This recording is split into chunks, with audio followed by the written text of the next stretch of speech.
So what's the quote you were digging up, you said? Oh, well, you said, going back to the social media, people wanting all opinions to align. You say differences in opinions enrich the diversity of a nation, which Yes. that line stuck with me because people think that like, we all want this like utopian society where everyone gets along and everything's like sunshine and rainbows. But in that, people think that everything has to be uniform. Everything has to be the same. And that's a flaw in the modern way of thinking.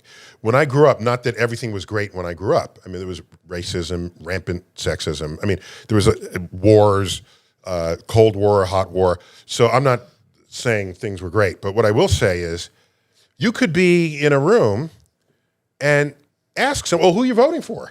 Yeah. And they might say the other candidate. And you say, oh, that's interesting. I'm voting for this person.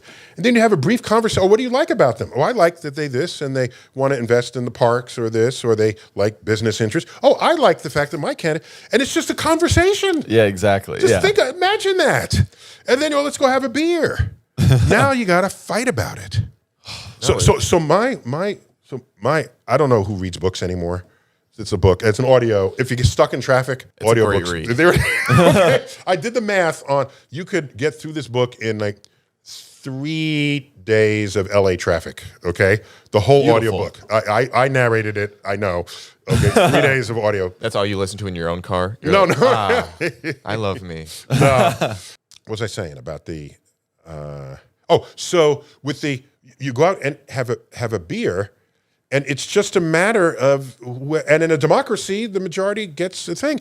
And that's just how it was. The tribalization that currently exists is on a level where I think people need a reality check on the strength of their opinions. Mm-hmm. And so this book is all about that. It's a reality check on things you thought you knew and thought through, but maybe you didn't.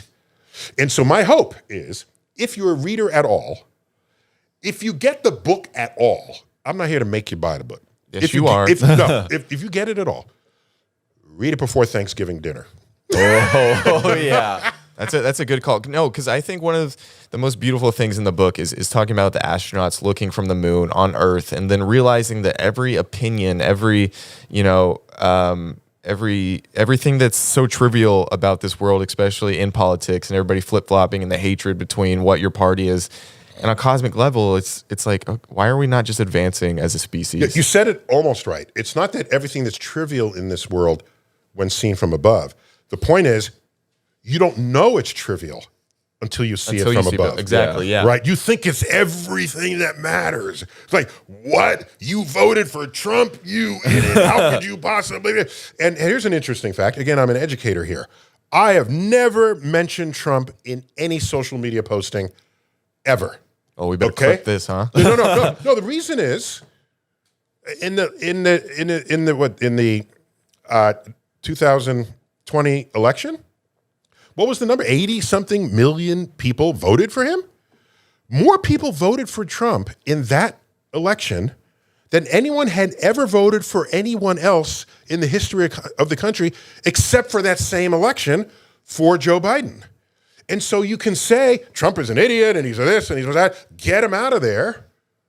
But wait a minute. There's still the matter of the 80 million people who voted for him. You can't just swap leaders and believe that is the solution to your problems. Yeah. As an educator, I just look back and I say, well, how are you thinking? And what are you basing the opinion on? Is it rational? Is it consistent with other ways you think?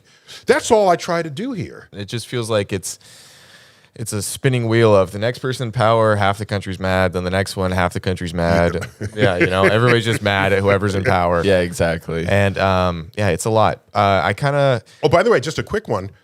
Do you realize one of the closest elections in the history of the country was President Kennedy running against Nixon, Senator Kennedy running against Richard Nixon? Oh, wow. In Really? 1960. One of the closest elections ever. But we look back and say, in popular vote.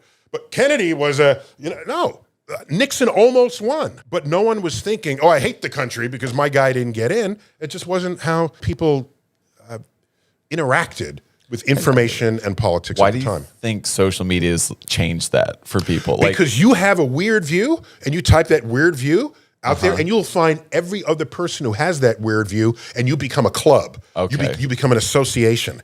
Before then, you wouldn't even know they existed. You're just the weird kid on the block, okay? And so your crazy ideas did not gain currency in your own head. You knew that you were weird. Now you find thousands of other people who think just like you that Earth is flat. Must be something to it. And anyone else who disagrees, there's something wrong with them. We lose the reality check on our sanity. We're in the era now of mainstream niches. Or it's because everything can be mainstream because there's enough people to really care about that pocket of information where it's the there's always been those people out there. They just never found each other. couldn't Yeah, find there's each enough other. communication now. Right. Yeah, exactly. Yeah. So I think at some level, that's got to be a good thing. At some level. Yeah, there's definitely like a sweet spot, you know. Yeah, like, thank you. I don't know where that is. We're still in our infancy, maybe our adolescence. It's not Twitter. With I'll regard, It's not the Twitter. cesspool that is Twitter. So I hope TikTok doesn't devolve in this way. It's still a fun distraction Exactly. on your It your is life. the app that feels the most communicative. Yeah. I don't know if it's algorithm based. It's like, Or this just is- people having fun, and they want to Exactly. share their fun with you. And it's not even a FOMO thing, right? No. They're not saying, here I am in a place you'll never be. No, somebody did something in the kitchen. Yeah, exactly. All right? And it's fun. So It's I'm const- active on TikTok. I don't know if you know. No, that. it's, I got a couple of TikToks out there. I watched him this morning before you came up. You think I'm not well versed?